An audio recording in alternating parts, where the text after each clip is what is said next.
گناہ کرنا آسان کیوں ہو جاتا ہے؟ جمشید خان لکی مروت سے: مجھے گناہ کرنا بہت مشکل لگتا ہے، لیکن دوسرا گناہ کرنا اتنا مشکل نہیں لگتا، حالانکہ پہلا گناہ شرعی اعتبار سے دوسرے گناہ سے ہلکا ہوتا ہے۔ اس کی کیا وجہ ہو سکتی ہے؟ دو وجہ ہوتی ہیں۔ ایک کلچر، جو گناہ ہمارے معاشرے میں رائج ہو جائے وہ کتنا ہی بڑا کیوں نہ ہو لیکن وہ انسان کو ہلکا لگتا ہے۔ جو گناہ معاشرے میں رائج نہیں ہے وہ کتنا ہی چھوٹا کیوں نہ ہو وہ انسان کو بڑا لگتا ہے۔ جیسے اسلام میں شرک کے بعد سب سے بڑا گناہ اللہ کے حقوق میں نماز کا قضا کر دینا ہے۔ یہ شرک کے بعد سب سے بڑا گناہ ہے، لیکن آپ دیکھیں کہ اس کو بہت ہلکا سمجھ لیا گیا ہے۔ وجہ کیا ہے کہ کلچر کا حصہ بن گیا ہے نمازیں قضا کرنا۔ اور شرک کے بعد سب سے بڑا گناہ حقوق العباد میں وہ قتل کرنا یا والدین کی نافرمانی کرنا، والدین کا دل دکھانا۔ تو قتل کرنا تو گناہ سمجھا جاتا ہے، والدین کا دل دکھانا گناہ نہیں سمجھا جاتا ہمارے معاشرے میں۔ تو کلچر کی وجہ سے بعض دفعہ ایسا ہوتا ہے کہ چھوٹا گناہ انسان کو بڑا لگتا ہے، بڑا گناہ انسان کو چھوٹا لگنا شروع ہو جاتا ہے۔ دوسری چیز، جس گناہ کی انسان کو عادت پڑ جائے وہ بڑا بھی ہوتا ہے تو بھی انسان کو چھوٹا لگتا ہے، کیونکہ وہ اس کی عادت پڑ گئی ہے، اس کی عادت پڑ گئی ہے۔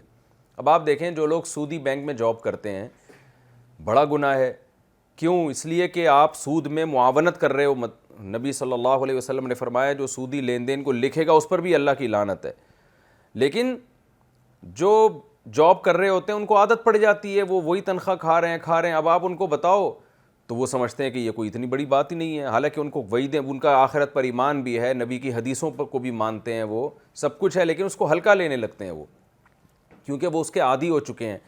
لیکن وہی اگر ان سے کہا جائے چوری کرو تو وہ چوری نہیں کریں گے کبھی بھی، لیکن اس گناہ کی ان کو عادت نہیں ہے۔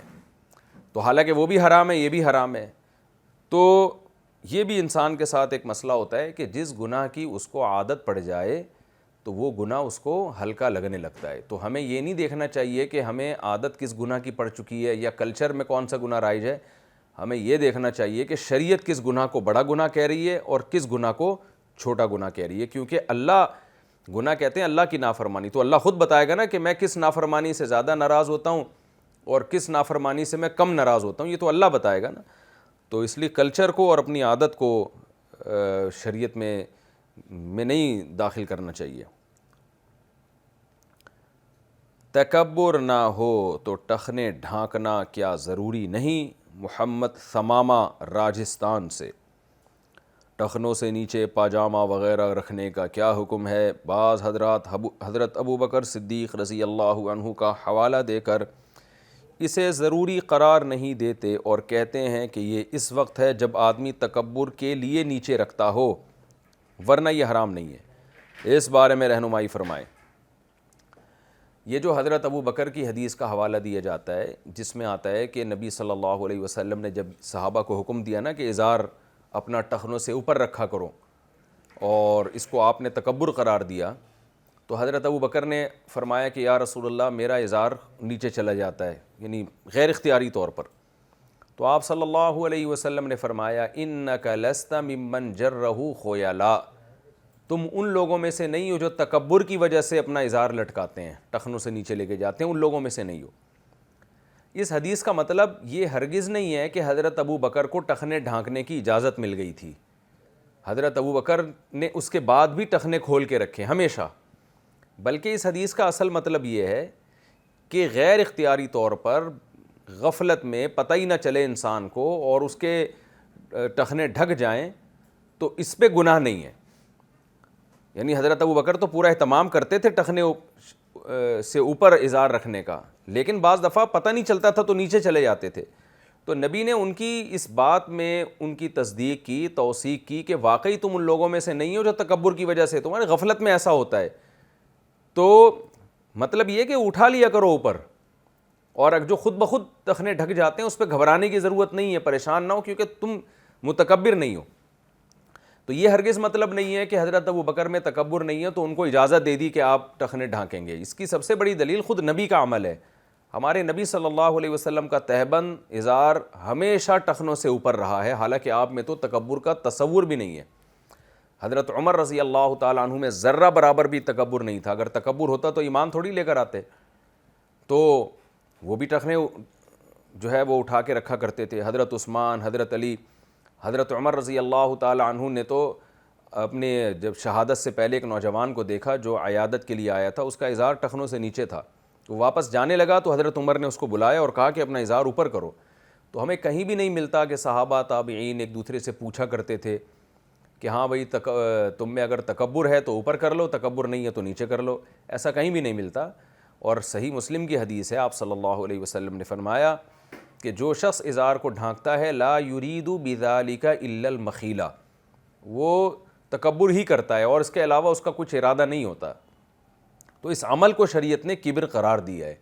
تو اس لیے عافیت اسی میں ہے کہ جیسے اللہ کے نبی نے حکم دیا اس پر عمل کر لیا جائے اور اس بحث میں نہ پڑا جائے کہ تکبر. تو ایک اس کی حکمت ہے، یعنی حکمت کا مطلب یہ ہوتا ہے، ایک وجہ یہ ہے کہ تکبر کا ذریعہ ہے یہ چیز، لیکن علت اس کی یہ نہیں ہے. علت یہ ہے کہ حدیث میں منع کیا ہے بس.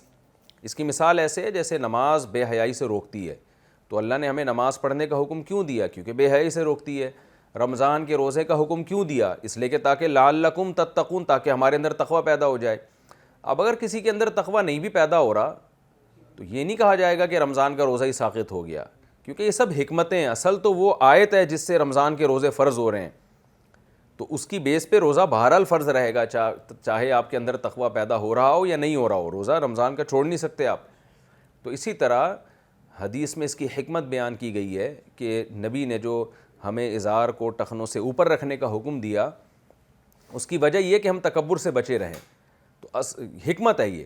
تو اب اگر کوئی ویسے ہی تکبر سے بچ رہا ہو تو بھی اس کو اجازت نہیں ہوگی، کیونکہ نبی صلی اللہ علیہ وسلم نے یہ حکم بہرحال دیا سب کو ہے. یہ فرق کیے بغیر کہ اس میں تکبر ہے یا نہیں ہے. خود نبی کی سیرت ہمارے لیے سب سے بڑی حجت ہے کہ آپ میں تو کبر کا تصور ہی نہیں ہے. انبیاء تکبر سے پاک ہوتے ہیں، اس کے باوجود ہمیشہ آپ صلی اللہ علیہ وسلم نے ازار ٹخنوں سے اوپر رکھا ہے.